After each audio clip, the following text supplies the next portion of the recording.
तालिबान ने अफगानिस्तान पर कब्जा कर लिया, कोई असर हुआ क्या वहां?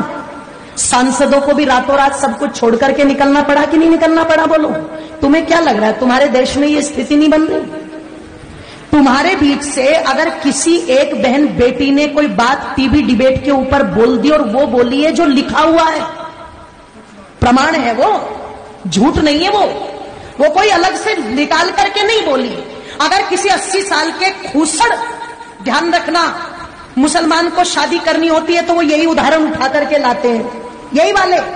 पर आज यही बात अगर किसी बहन बेटी ने बोल दी और उनकी तादाद, उनकी हिम्मत देखो इतनी बढ़ गई कि उन्होंने जगह जगह देश के अंदर आग लगा दी। जब तुम्हारे शिव जी के बारे में बोला तो किसी के कानों पर चूतक नहीं रहेंगी।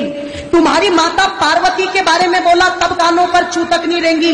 उन्होंने सीता को व्यभिचारिणी बता दिया तो तुम्हारे कानों पर चूतक नहीं रहेंगी। सरेआम वो मौलवी बैठ करके टीवी डिबेट में हिंदू देवी देवताओं का अपमान करते रहे, किसी के कानों पर चूतक नहीं रहेंगी। कोई भेड़िया नहीं निकल के आया, पर एक बात नुपुर शर्मा ने कह दी और सारे कुत्तों के झुंड निकल करके सड़कों पर आ गए। जरा सोच करके देखो, तुम्हें क्या लगता है ये षड्यंत्र नहीं है?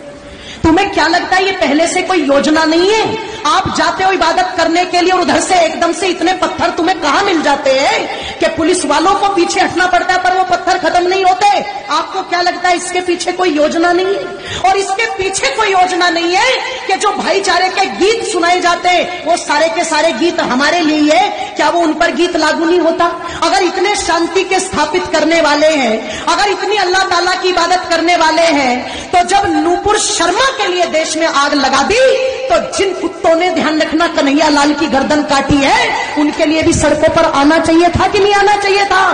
तब तो पता लगे कि ये भाईचारे का पाठ दोनों तरफ से चल रहा है। और तुम एक पक्ष को लेकर के आग लगा दो देश में और दूसरे पक्ष पर तुम दुदकारी मान करके बिल में घुस जाओ, इससे पता नहीं लगता। ध्यान रखना, इसलिए थोड़े से सचेत हो जाओ।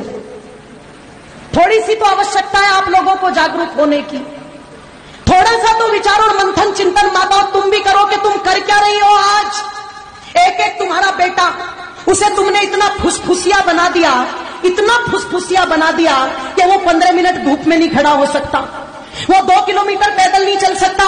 वो इतना फुसफुसिया सुख सुविधाएं देकर के बना दिया, सपना सजा करके बैठे, हम तो इतनी संपत्ति जोड़ के देके जाएंगे, हम तो इतना बैंक बैलेंस जोड़ के देके जाएंगे, हम तो इतने बड़े बड़े मकान दे करके जाएंगे। एक बात मेरी याद रखना, चाहे सब भूल जाना, एक बात मेरी पर याद रखना, सब भूल जाना। जिस दिन जिसकी तादाद ज्यादा होगी और जिसकी हुकूमत ज्यादा होगी, तुम्हारे कोठी बंगलों पर राज तुम्हारे बच्चे नहीं करेंगे, वो करेंगे।